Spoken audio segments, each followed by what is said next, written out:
you want to own a productive asset. And the most productive thing that we have in society is a for-profit business. It creates jobs, it creates economic value, it provides for innovation. And so I knew that I could buy a property and it would probably go up because that's what everyone says on the telly, or I could start a business that creates value for other people. And that's what I've done. So you can be a better investor because you understand business, or you can be a better business owner because you understand investing. The Get Rich Slow Club podcast is a collaboration between Tash Etchman from Tash Invest and Anna Christina from Perla. The Get Rich Slow Club acknowledges the traditional custodians of the land we record on. From coast to coast, across land, waters, and communities, we pay our respects to elders past, present, and emerging. Any advice is general and does not consider your financial situation, needs, or objectives, so consider whether it's appropriate for you. Welcome to the Get Rich Slow Club podcast, where we take you from beginner to confident investor, where we can teach you everything you need to know about investing. So come get rich slow with us. Hello and welcome back. We've got Owen from Rask with us here again. We had him on, I think it was last week or the week before. So if you want to go listen to that, we spoke about what happens if the stock market goes to zero and all those other fun, big investing questions. It was a great chat. But today we're going to talk about, should you invest in shares, property, or a business? Because I know, Owen, you have all three, so that'll be interesting. And you as well, Anna, now you've got your own business too. Oh my gosh, yeah, I do actually, we all do, yeah. Amazing. But first we'll do our money wins, money losses. Owen, do you want to go first? So in the last episode, I said that my money win was a coffee maker off Amazon for $59, and I bought a few of them. Well, I actually bought one more than I disclosed in the last episode, and that one got delivered here in the office to the lobby, and then it went missing in the time that it took us to get from here downstairs. And so the powers that be at Amazon, I said, hey, you delivered it, apparently. I got no proof because normally they send you a photo and it's definitely not there. And they said, no worries, here's the money again. And then I just went and bought another one. So that was my loss. That kind of was like just an inconvenience. But yeah, okay. A tip is just if you're getting delivered to the office, just make sure someone's there and they're ready to receive it. Did you ever find out where that coffee machine went? Like, did you pass by someone else's office and they're just, making their American coffee? I should keep my eyes out, I should just stop by every level in this 20-story building and say, hey, yes, you got my coffee machine? Yeah, I've got the same one. Where did you get that from? The lobby? Tell me more. The lobby. What's yours? I feel like I have a lot of money loss ones when it comes to my kids, but kids ain't cheap, so it is true. Recently, the Victorian government has put out a $400 rebate that goes to families. So you can spend it on uniforms or on books or excursions, whatever the school kind of needs. And I completely forgot about this. I knew this happened, but I forgot about this. And my kids start school next year. I went and bought uniforms. I blew $300 on uniforms, quite a bit. I've got two kids, so I'm hoping it'll get quite a bit of use out of it. I'm happy to buy new ones. And then I remembered the rebate. So I had to be like, oh, can I return these uniforms for this? And the rebate hasn't come out yet. Finally just got an email today. Anyhow, long story short, I've got these uniforms that I'm planning to return just so I can buy them again because of this government rebate. But the funny thing is when I called the school, they're like, we know the rebate's coming, but we don't know how it's going to be applied. So it's funny how you see the inner workings of everything is a bit of a shamble, Yes. It's like, we have this rebate or this, not rebate, but I guess, what do you call it? A coupon? A voucher? Yeah, a voucher. But we don't know how it's going to be applied. We don't, the uniform shop doesn't really know how it's going to be applied. Yeah, I worked at a hotel during COVID when they had the Service New South Wales stay vouchers for people to use to boost tourism. And that was so interesting because they brought that in and we were calling the ATO up asking how it worked and they just didn't know either. So they talked about this whole here's this initiative, people have vouchers, and they didn't tell businesses how to actually get the money from them. Yeah. So interesting. So I'll let you know how that goes. So now I have these uniforms. I'm waiting to return, finally getting a voucher. We will see. It's a great idea. And hopefully I imagine there'd be something similar in other states if Victoria's doing it. Yeah. I know it's only in Victoria currently for this, but other states have gotten it for swimming lessons or something of that sort. So that's what it is for here. But it's the biggest cost, uniforms right off the bat if you're starting school. So I'd rather use it for that than excursions that happen every few months or something. Yeah, and you don't want to forget about it. It's good to do it all in one go if you can. Yeah. So I'll keep you posted. Money win, money loss, maybe both. I spent $160 to go to a very nice pool in Dubai. But the photos looked good. Yes, amazing. But also it was an expensive pool. But the hotel it was at, so it was at Atlantis the Royal. That hotel is like $2,000 a night if you stay there, which is crazy. So we paid to go to the pool just for like a few hours. And it was just insane to see the amount of money people were spending there. They had day beds, and the day beds were like the ones that overlooked the pool. They were like $2,000 for the day, not including food or drinks or anything. And they were all full, which is just crazy to think that people had that money to splash on like a spot by the pool. That is wild. Yeah, money win because the view was very good. We got to go into this expensive hotel that I would never pay to stay at, but also money lost because like it's a pool. Yeah. Isn't it funny with holidays, you're just willing to spend the money on certain things like for novelty? I know that that's the case for me where it's like, well, I'm like, not that I have $2,000 to blow on a day bed, but I could see that being a thing where you're like, oh, I'm going to spend money to go do this thing I would never spend money on, but I'm on holidays. Yeah. So why not? I was pretty anti it initially because I try and still spend mindfully on holidays because I do travel quite often and I can't get into that mindset of like, it's my holiday because I would blow all my money then. But then like even to go up to the observation towers and stuff like that, those tickets were like $50, $60 as well for like the base go up to like level 100, not even level 140. So it was like, well, everything's going to be expensive anyway. I might as well swim while I look at the view. Yeah, I agree. I would rather spend money on a pool than an observation Just an elevator. tower. Yeah. Yes. That's great. Sure. And you got some good photos. Yes. Yeah. It's good for my Instagram content. So business expense maybe. Yeah. Tax deductible. I'm not an accountant. Yeah. Yeah. Speaking of business, Owen, you've got a few businesses, you've got some property, you've got a whole bunch of things going on. You have a diversified portfolio, essentially. Can you just share a couple of those? Yeah, sure. So obviously, I'm the majority shareholder of the Rask Group, which is like it's on those headphones over there. So, like a multimedia and finance business. But yeah, recently, last year, late 2023, we started up a business called Inflection, which is for business owners and people can join group coaching sessions and that type of thing. I also have my own consulting on the side that I do. And so this is pretty common, I guess, of people that establish a business and then want to give back and do things in different ways. And, you can monetize your time, you can monetize your IP, you can monetize different things in life. And so this is kind of an opportunity to do all of those things. I think 2 operating businesses is probably enough. Like we have Zara, who's the director and CEO of Inflection. So she oversees it day to day, which is wonderful and she's amazing. But yeah, I love private businesses. I love public businesses like shares on the stock market. It doesn't really matter any business I'm interested in. And I think if there's value to be created, I'm happy to invest.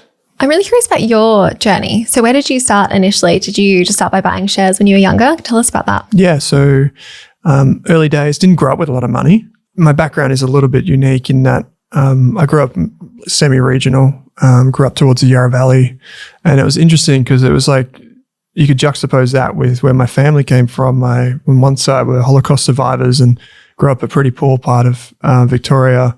And then, so I spent a lot of time there. And then my parents broke up when I was 13. And so that was like a 5 or 6 year separation. And I was lost for a very long time.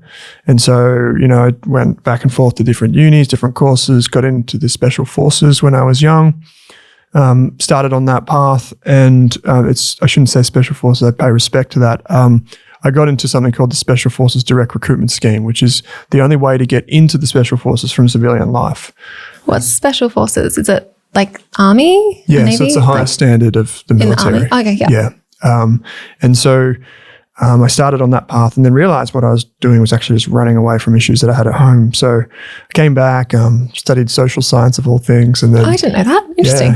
Yeah. And then, because I was lost, I didn't really know what to do. And so I ended up graduating with a Bachelor of Technology. I was just interested in technology and coding and that sort of stuff. And engineering was the next stop on that. But throughout uni, a mate and I, we come across this company called The Motley Fool, which people now know. But when we were just there and we started reading their newsletter, like we were on the ground floor. Like there was like literally no one. It was The Motley Fool today is like this marketing machine and it's in finance and investing. But back then it was, even if you signed up, you got like a PDF.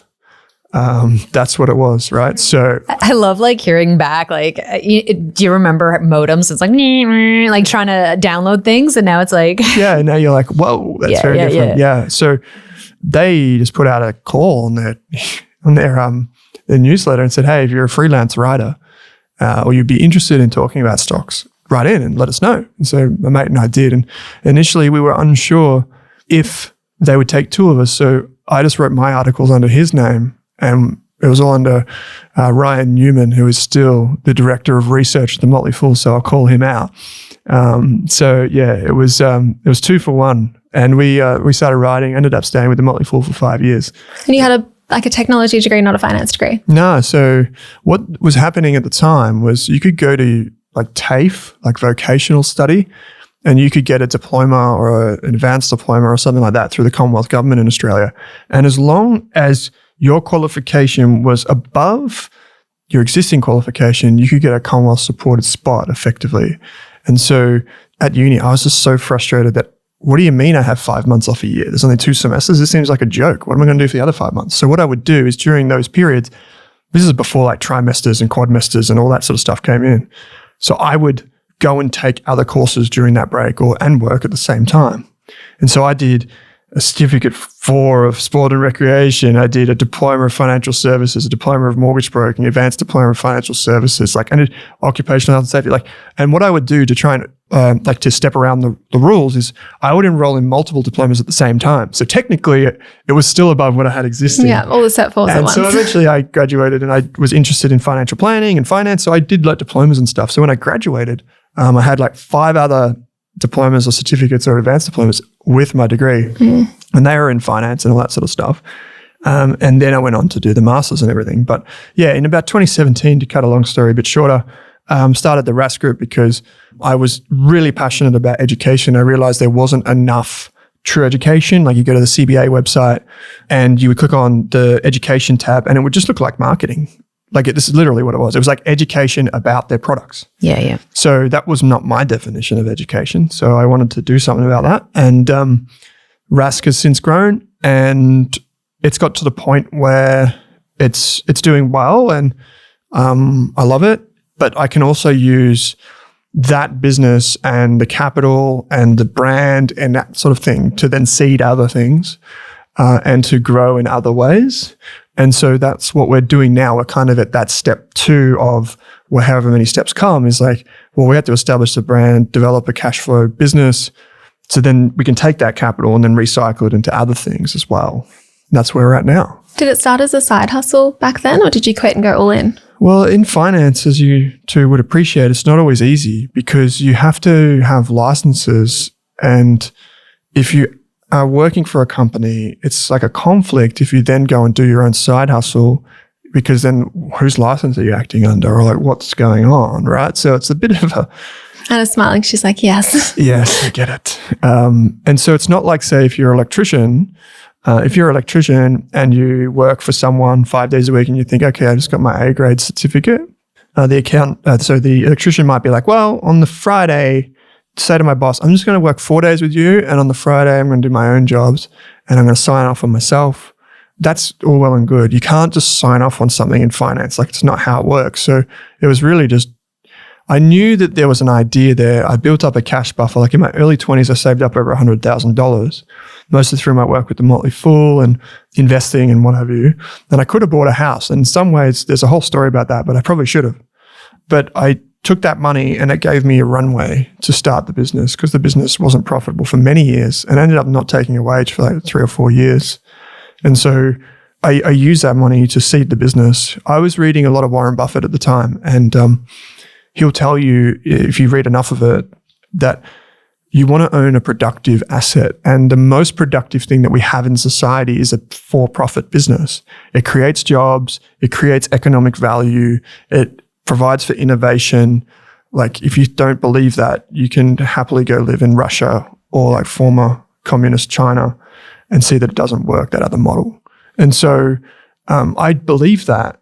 And so I knew that I could buy a property and it would probably go up because that's what everyone says on the telly, or I could start a business that creates value for other people. And that's what I've done.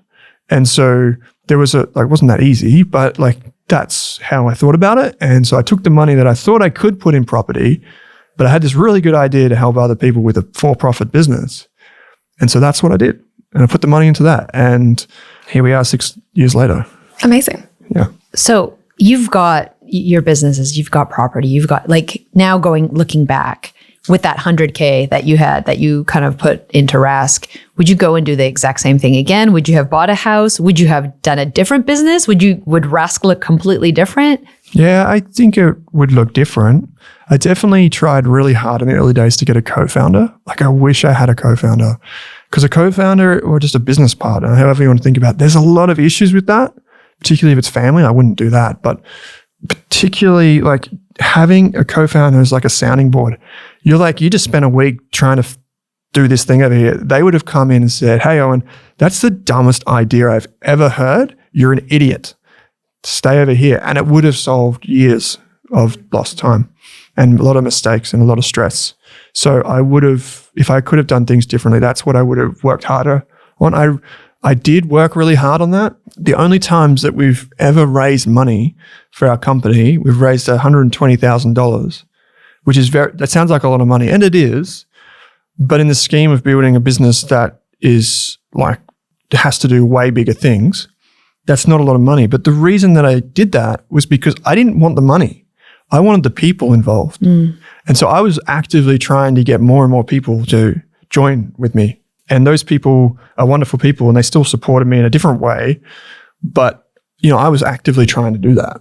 And if I had my time again, I still would have tried even harder to find someone that was aligned, because it would have made, if I wanted to go, I couldn't tell you the last time, like I went on a holiday and I didn't think about work. Yeah.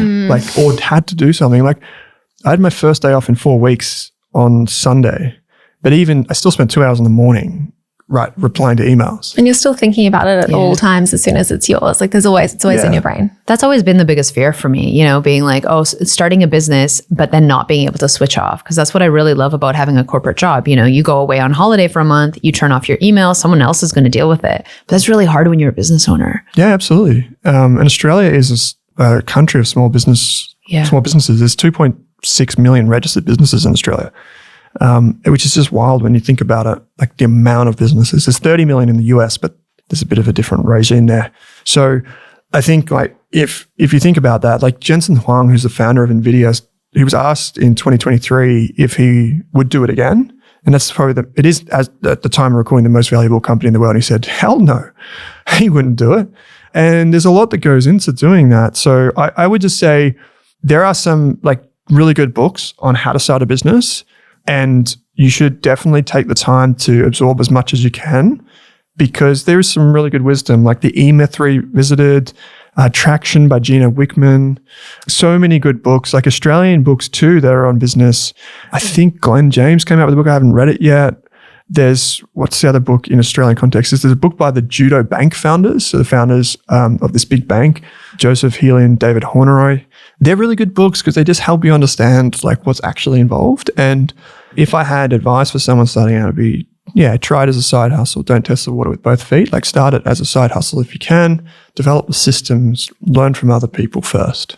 Did you keep investing in shares while you were starting Rask, or did you just go all in on Rask and you're like, all my money is going towards this to see what happens? So I didn't do the thing that most prudent people would say for you to do, which is like, if you need money in the next 3 years, don't invest. Because I was so close to investing, I was really across it. I understood risk and these types of things. And I still had cash, but I did keep invested throughout that whole time. There's some really interesting data on this. Like if you look at, say, Warren Buffett, right? He's like one of the world's richest people, done exceptionally well. But there's a lot of data, and you can go and Google it, I'm sure, that will show you if he, instead of just holding onto cash, because he has this tendency to have a lot of cash ready to buy things, if he just held an index fund, he would be way wealthier than he is today. And so there's like conventional wisdom, and then there's like the reality. And so if anyone asks me, hey, should I invest in shares if I've got a less than a 3-year time horizon? I'd be like, no way. Put it in cash. Put it in your offset account. Do something else with it. Because it's a risk for me to tell you otherwise. But for me, I was comfortable balancing that. And so I still invested, and I was fortunate that I picked some really great companies, both for myself personally, but also for our members. And they did exceptionally well. And so we're very lucky in that regard. There's a little bit of skill, but there's a lot of luck. So I kept investing. I didn't really discover, like we were very early into ETFs as a business and as a brand, but it wasn't until the last probably 3 years that we made it our core focus at the company. We still invest in individual shares. I still do that. But we've shifted the majority of our focus just to ETFs. And Pearl is a great example of that. Like the majority of people are investing in ETFs. Where does property now fit into it? So we've got like start your business as a side hustle if you can, keep investing if you can. That's probably a great idea. I did that. I think we've all kind of done that here. But what about property? Where do we start approaching that? Yeah. So, I mean, you got to live somewhere. There's the political and social side, which is a real problem. So I'll just avoid that and speak to the actual financial side of things. If you can get into a property, it will be the single most important thing that you do if you do it right. Because the chain of events that follow that are significant. There's nothing else that I'm aware of. If someone knows, please tell me, where you can put $1 down and get $5 of exposure, like in a relatively safe way. And so you put a deposit down of 20% and someone gives you 100%, like of the property value. There's not many things that you can do that with, and you can get it at low rates. I'm sure someone out there is crazy enough to give you that amount of money, but they will come with a very high interest rate. So getting into a property is really important, but so is like what property you buy. I think that's more important. And so, like for example, we know that land value appreciates faster than just property building value. So for example, apartments won't go up as fast. Not always the case, but over the ultra long term, 10 or 20 years, the land value sticks and it compounds pretty well. I think we had this conversation the other week in Sydney, actually, over dinner. You can buy good apartments and they can appreciate, particularly now because it's just real scarce. It's still scarce to have an apartment, but if you can buy a property, do that. And so I did. We bought the worst house on a really good street, that old cliche. We bought it, and this is not a cliche, we bought it the day of stage 4 lockdowns, the serious ones in Victoria. And so we used that as a bargaining chip. And I reckon we got the house 50 or 60 grand cheaper than it would otherwise, just because people didn't know what was going to happen. Like at the time, we didn't think that people could even inspect properties. So we used that as some leverage for us. And then we used that to increase the value of the home. Like we had money left over and we had the opportunity to make some really simple changes. Then that increases the value of the property. Then you can redraw. Sometimes you can redraw up to 100% if you're a business owner, depending on the bank. Like for example, NAB, they do that. And so then you can release money that then you can, traditionally, people would use that to buy investment properties. I'm not interested in doing that. I would release it to invest in ETFs or shares and do debt recycling or invest in other businesses. So the actual property itself is great because we get to live there. But secondly, we use it as this kind of cornerstone of our wealth that then we can repurpose for other things. And I think if you have a good account, you don't need to be a finance man or woman to do this. But if you get a good accountant on your side, they can educate you on what are the ways to use that to your advantage. And that's definitely what we're doing. I don't have an interest in investing in property. Yeah. Why, I don't know if you know this answer, but why is it so much easier to borrow for a property than it is for shares? It's because where the banks get their capital is typically secured. Like you remember, the Big Short about the GFC? You might have heard of things called like CDOs, like collateralized debt obligations, and all those things. That's a great movie, even if you're not in finance. You hear all the fan stuff here, Warren Buffett, Big Short, like you're part of that group. Yeah, I'm one of those. Yeah. It's nice to revisit that movie every once in a while. Yeah. Tell me one finance show that actually is about a good thing happening. I rest my case. But this is one that's... what was the GameStop movie? That was quite wholesome for some people. Was it? Have you watched the movie? I haven't watched it. Like some people lose out, but then like kind of some people win out too. Okay, that's good. Well, that's good. Maybe I need to watch that. But this is one that, you can get like the very small minority of people, you can hear the story of how they bet against the property market. And so basically the way banks fund your mortgage is they have to get the money from somewhere. And they have two choices. One is from a term deposit. Like I put my money in the bank, then they lend that money to you, Tash, right? For your home. So that's one way. And the other way is I'm a bank and I go to the United States or to London and I access the debt markets, and investors like big pension funds, like, the America's version of Australian Super, put money in, and then I take that money and give, to property owners in Australia. And that's basically the way it works. A CDO, by the way, is just bundling all of them up and then selling them to investors. But so that's the reason, is that you buy a stable asset that can be repossessed. It's really good security. And residential property is the best asset class for that rather than commercial property because there's so much demand for residential property. There's millions upon hundreds of millions, if not billions of people around the world that need places to live.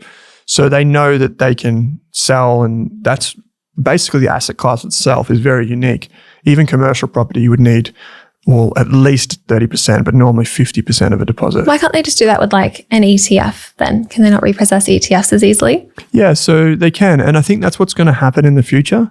I think you talk about this a bit, which is that this idea of treating your investing like a subscription, right? Which is a very interesting way to put it because in the past, people would talk about investing as if it's like a gambling thing and you put money in, it's like a lottery ticket, goes up, goes down, whatever.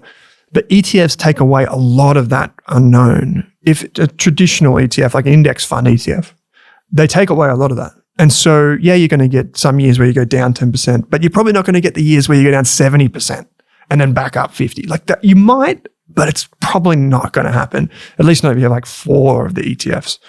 And so as that way people invest becomes more stable, you'll start to see the finance industry create things that help people do that. Mm-hmm. And you can already see that in Australia. There are some ETFs that have come out in the last little while that help people get leverage inside the ETF. I'm not advocating for them or against them. They are very popular for accumulators though. There's even financial products that allow you to take on debt, so right? Like more and more. Yeah. So there's like NAB Equity Builder and there's a bunch of others like Fund Later from InvestSmart. These products, the problem with them though is that they have a higher interest rate than a mortgage. A mortgage is still, 3% lower than that because of the ability to explain to investors on Wall Street, hey, we're going to use this money, we're going to give it to Tash and all their friends to buy houses, That's different to then you and I going and just trying to buy an ETF based on this thing and then they have to explain that to someone. Like they don't see it as the same. Yeah, but the way to do it is by buying property, right? Like it feels like a backwards kind of way of doing it instead of like the outcome is the same, except that a property is involved in one. Yeah, and we could debate this forever, but I think you've highlighted such a good point of trying to take advantage of all like the kind of good benefits that you can get from being a property owner, but also from being a business owner. Like being able to borrow 100% of it is different if you're just employed, which I find very interesting. Yeah. So there's something here that we should explain is that if like you won't ever come around to my house and see me jamming out on a guitar and you won't ever see me doing this with an amplifier because if I did, everyone would hate it. This is the analogy that I give for when people play with debt. If you're a horrible guitar player, do not plug it in to something that magnifies whatever you're doing. So if you're a crap investor, or even you just think you're overconfident and you got this, don't use debt to do it because you will blow up. And it's the same. If you've got a crappy business, don't go and get a loan against the business and then do that. Just give up on the business and start something new. So play with debt wisely, but if you know these things, and you think actively about ways to de-risk what you're doing, I think it's wonderful. So you debt recycling your house? So I don't like the idea of having multiple loans, like the different loans when I log in. It sounds silly, but we are in a way. So what we're doing is we're doing more equity release. I'm happy to have so debt recycling traditionally is the value of the debt does not go up. You just kind of break it up and you just recycle up to that point. Mm-hmm. What I'm doing is I'm getting more debt. Okay. So I am actually, as the house appreciates, I'm getting more debt up to the limit. And that's definitely not for everyone. But for us, it makes sense because we're going to be investing for the next 30 years, maybe more. And the way that we're using it is prudent in that we understand that there's risk involved, firstly. But secondly, we have a very defined purpose. Like we know that's going to fund this business venture, or that's going to be invested in this thing, which will create a return. So what are you doing with that money? Is it going to the business or is it being invested or both? Yeah. So I don't know how detailed you want me to be, but basically in our personal situation, we have a family trust. And then under that family trust, we have many different companies. And those companies have different purposes. And some of those companies require upfront capital. So there's a reason that they need money. So for example, licensing might be one of those things, or for like some type of thing that they just need a certain amount of money. And so what we can do is we can draw on the home or other assets that can use leverage, pop it into one of those special purpose companies. And then from there, that company itself can lend the money to other companies, or it could, for example, invest in a share portfolio. You can have a company that opens a investment account. Do you do this still, or are you mostly just focusing on business now? Yeah. So no, we have an investment account. Yeah. So there's a very common strategy. You can speak to your accountant about it. It's called a bucket company, which basically is like money that goes through the family trust then diverts to this company. It's like a bucket. Everything that you don't take personally can go into this company. And that's really common. And any of the accountants listening to me will probably nod in their head because it's very common because of it can have strategic benefits, tax benefits, and other things. So speak to your accountant about that. But that's what we do. And we're only like step 2 into this. Like we did the original one and now we've done it again. And so we'll just keep expanding that. But there will come a point where you pay back the debt. And Dave Gow, I think I can say he's a friend of the show, or at least, we all know him. He will talk to you, if you listen to him, he will talk to you about concepts like debt recycling and that and say that, yeah, it's great, but there are other ways to do things. And I would fully agree with that. I think that you don't what's worked in the past won't necessarily work in the future, and you will want to pay it back eventually. So you just need to be mindful of all these things as you go through. But at the moment, we're using that money to seed businesses. We're using it to make investments, to loan money, all different types of things. It's funny when you think about trusts and how they're positioned and how they can actually help benefit you build wealth. But if you don't know what you don't know, right? Like I have a friend who refers to all of these things as white collar laundering, like money going, money laundering, going to this company, going to that. But honestly, it's just a strategic way to use debt, use your assets, and build wealth over the long run, right? Yeah. I mean, there are limits, and obviously there are many different rules that come into play with the ATO and all those different things. And the key thing with all of this stuff is you still pay tax. Yeah. The reason that you have a bucket company is the company itself pays tax. Whereas in a trust, the money passes through it every year, and whoever receives it pays the tax. Mm-hmm. So everyone still gets taxed. That's not the point. The point is like it's allowing you to split it in a different direction, and then the tax is paid over here as opposed to over there. If, for example, if I was an electrician or a plumber, I would also use a family trust. I would set that up not as an apprentice, but I would set it up when I'm qualified. Absolutely. Because in your profession, you're going to end up where you could install a dodgy fuse board and the whole building site goes out and it's stuffed. That's a liability. If you have a home that's attached to your personal name, that's attached to your A-grade certificate on your electrical qualification, then your home can be repossessed, right? Whereas if you have it protected through some trust, you might be able to separate so that your home is held by your partner and you are over here doing this thing, and it just is prudent to do it that way. Same with plumbers, same with business owners. Yeah, it's really common. Yeah. So property, shares, or a business? If someone is just starting out, what would you recommend they start with? Oh, well. Without saying it depends, yes. No, I would go a business. Oh, really? Interesting. Yeah. Oh, what do you think, Anna? I didn't expect that. I thought you were going to say start with investing because it's smaller amounts that you can start with, or work your way up to a property, but I didn't expect business. I guess the other side is it depends on your age. I feel like if you're younger, you can take more risk. Starting a business at a younger age makes way more sense than being further in your life, having dependents, having assets that you need to manage in a specific way. So I think that makes sense. If you're starting out, start with business, maybe take some risks, go from there. Interesting. Well, yeah, that's the assumption I made when you asked the question. Fair enough. Was if you're starting out, well, you're probably a bit younger. Don't necessarily. We have people that we had this one woman who had enough money to invest, but for 20 years she sat on the sidelines, and it wasn't until COVID that she invested.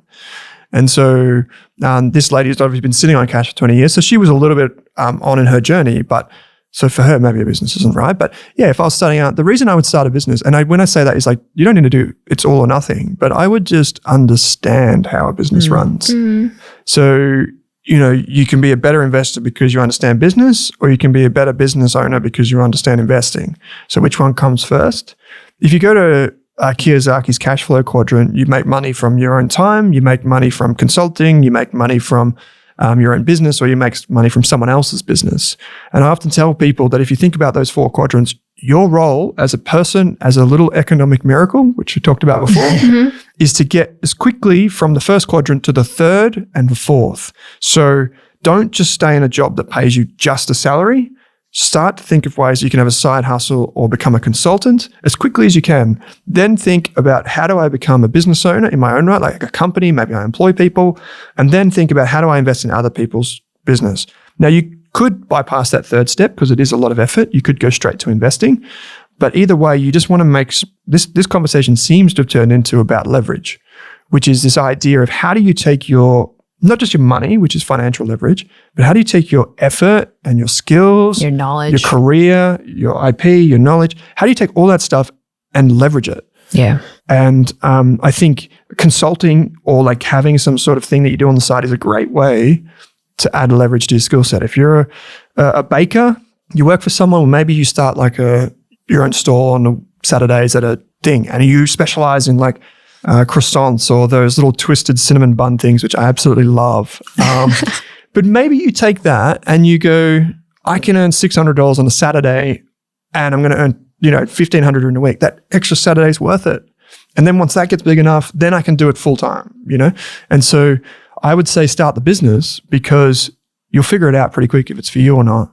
You don't have to do it all in one go. You'll become a way better investor in individual shares or ETFs if you understand the basics of business.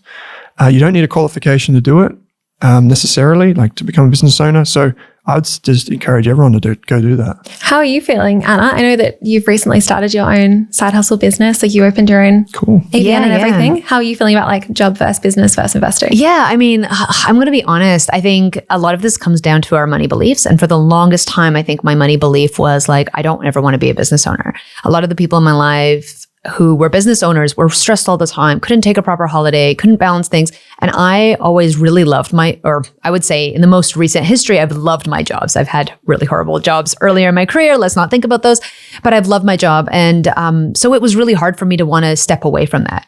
I felt like I was fairly compensated to a certain degree. I felt like I had flexibility and so forth. So business was never something that I wanted to do. But when I look back, I had so many entrepreneurial kind of tendencies. I started my own roller derby business. I was coaching roller derby on the side. I was, consulting. I was writing for magazines and newspapers. Like there were all these little things that I was always doing, but never fully pursued as a business. So now that I'm doing it now, it feels surreal. And I realized that so much of that was my limiting belief of I don't think I should be a business owner, or I don't think I can be a business owner, or why would I put on that stress on myself? And I think I kind of got to that point where it's like, I feel passionate about these things and I want to do certain things in a certain way. Let's try them out on the side. I still love my job and I love that security, but if not now, when? Like back to that point, like I'm in a different place where risk, I don't want to take specific risk because I'm not earlier in my life, in my career, but I also have the stability of the backing of like the financial stability I've built, a partner who's supportive. So why wouldn't I take some of those risks? Yeah. So I'll let you know in a year how I feel about it. But in the meantime, Exciting. I mean, it's something that I've taken on. What about you, Tash? It's so cool first that like you can change your mind because you've built that up. Like you invested in shares and property. And then from there, you're like, oh, I've got the stability to now start my own business on the side and work part-time and do all that stuff as well. So it's great to know that you can change your mind as long as you've kind of built something up for yourself. Mm. And what about you?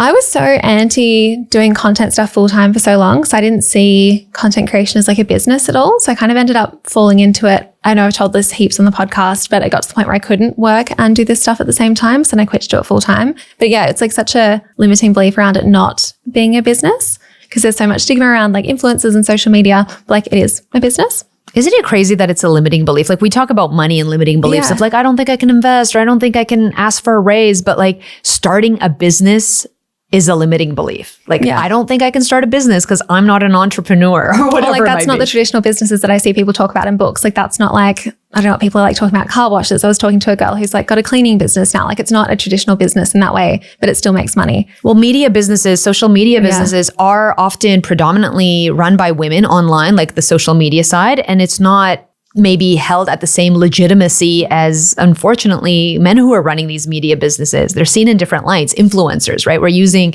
influencer in that language instead of a media business or, content creator, right?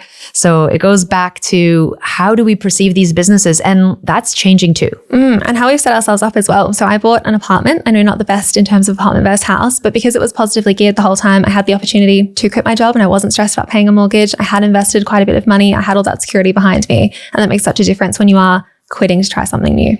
I think it's great, by the way. I'm not knocking apartments. I think it's great that you bought that and it gave you the opportunity. So yeah, and I'm glad kudos. I've never had to sit there and be like, oh no, my mortgage, like I don't want it to be negatively geared and wondering where I'm getting that money from. It's just been like something that sits in the background, which has been amazing. You still have a lot of the benefits of what I was talking about before in terms of using leverage with an apartment. You definitely do. So, and you can use it as a springboard, which is what a first home probably is for most people. So that's still really positive. I think it's a good move. And, just echoing what both of you were saying, I think that like limiting beliefs is a very common thing. Everyone kind of has them.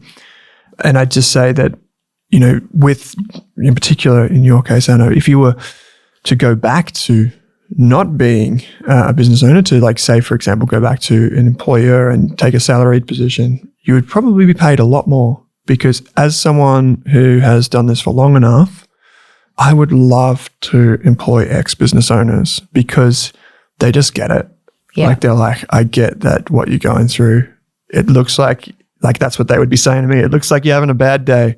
What can I do? Or you wouldn't even say that. You just recognize and do something. Or you would see like how this particular thing on the factory floor is connected to the thing that comes out the other end. So you would get that. And if you think about like risk versus reward, a little bit what we talked about in the last episode is there's the downside, which is that you lose income. But there are many different upsides. And the downside, if it comes to reality, well, then what? So the downside is, oh no, my business didn't work. I lost some money. Go get another job. Yeah. Yeah, I've made so many connections from doing this now. Like I get job offers all the time for like money I would never have been able to earn as an OT beforehand. And it's just great to see like even just trying something and talking to different people and people recognizing that you do have all these other skills now is amazing. Yeah. It totally opens new opportunities. I think of how many people have reached out to me about wanting to be a product manager or working in product. And a lot of being a product manager is having an MVP, trying something out. Do people want to buy it? How do you change it? What are your customers saying? How do you make it better? And guess what? Starting a business is literally the exact same skill set. It is exact same skill set. If you're trying to figure out how to optimize a website or a product, you are doing the exact same thing being a business owner. So it's so much of that is transferable. And then to your point, Owen, you don't want to do the business? That's too stressful for me. I can't take the holidays. I don't want to do it. Fine. You've now picked up this whole new skill set. It's making you way more employable. You go off and find a new job. Yeah, absolutely. End of story. Yeah, end of story. Yeah. So we do this thing at Inflection, which is called the Biz Life Scorecard. And it's just like a wheel, it's like the wheel of life if you go see a life coach. And you just score yourself as a business owner. And what we always find is that everyone's super stressed. Yeah. But the other parts of their life are often quite fulfilled. Or if they're not that stressed, maybe there are other parts of their life that needs to be corrected. And it's not until you're fully aware of that, and maybe until you kind of just sit down and you objectively self-reflect, you go, well, I could do this and then what happens? Or I could do that and then what happens? Or my life could be more fulfilled here, but what's the cost somewhere else? And if you can do that and you can practice that yourself, you'll find that going into the business journey is not as stressful because you've anticipated some of the things and you're aware of where there might be shortcomings in these types of things. And so like for me, it wasn't until I sat down and did that. I didn't do it through our system. I did it through my own life coach. And she gave me the wheel of life. And I realized that all these areas that I thought I was better in than I really was. And now that I'm aware of them, that was 3 years ago, like a lot of them are way, way better than they were. And so I would just say like, sit down with yourself, determine if it's what you want to do. If you do have that itch, maybe there's an easier way to do it. But in the back of your mind, know that if you develop skills, you can then repurpose them and be employable in the future. Yeah, and it's that quote or whatever it is, like you have to choose what your heart is. I was at a lunch the other day and everyone was kind of like talking about things that they hated at their jobs. And it was like someone was worried about being made redundant. Someone really hated their boss, but it was a family business. They couldn't do anything about it. Someone like thought that their workplace was really toxic, but they weren't getting the money they wanted in any other job offers. And just like hearing that, I was like, wow, I'm really glad I work for myself and I can like choose who I work with and I can have multiple streams of income. So it's like pros and cons to everything. But I think we can sometimes focus on whatever's hard and the thing we're not doing and being like, oh, I won't bother with that because that looks too hard. Yeah. Going back to a comment you made, Owen, I think is you can look at the worst case scenario with a business, like all that limiting beliefs, but then the upside is you can have a life that you love, right? Like you can actually change your life and working on the passion project that you are now that you've monetized. Like how magical is that? And we focus so much on the negative, like, oh, I don't know how to do this. I got to do this paperwork. I hate this part of my job. But the flip side is I'm working on something that I feel absolutely passionate about. It is mine. I get to make the choices of it. and hopefully I'm getting paid for it, right? Yeah. Or there's the other side where people think the grass is always greener and they're like, oh, everything will be magical when I have my own business. But then they've not dealt with the other parts of their life on that wheel as well. Yeah. Yeah, absolutely. That's very common. Very, very common. The neglecting your family or your health or your all those other things. But you know what? We have to choose our battles. And how do you build wealth? This is just one of the ways, right? Unfortunately, no one set answer for everyone about what you pick, but they all seem to work together for everyone in this situation. Yeah, do a bit of everything. It's perfectly reasonable. And, it's probably a bit different for us to sit here and say that, starting a business is great. And it's very easy for me to say.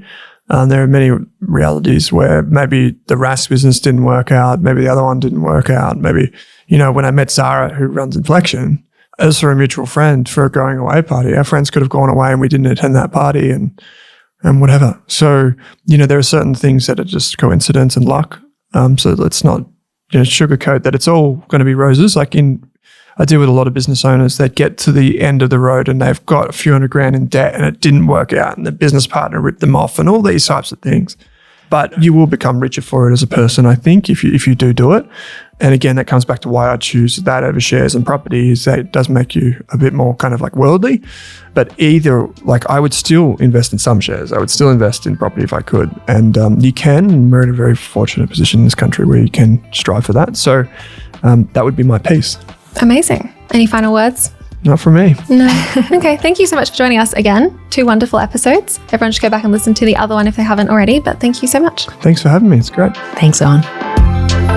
Thanks so much for joining us. If you found this episode helpful, please rate us 5 stars, write a review, or share with a friend. If you're new to investing, make sure to listen to our first 10 episodes. Follow us at Get Rich Slow Club or Tash at Tash Invests or me at Ana Cristina. This show was brought to you by Natasha Etchman, who is an authorized representative 1299881 of Guideway Financial Services, AFSL 420367, and Perla, who is an authorized representative 1281540 of Sanlam Private Wealth, AFSL 337927.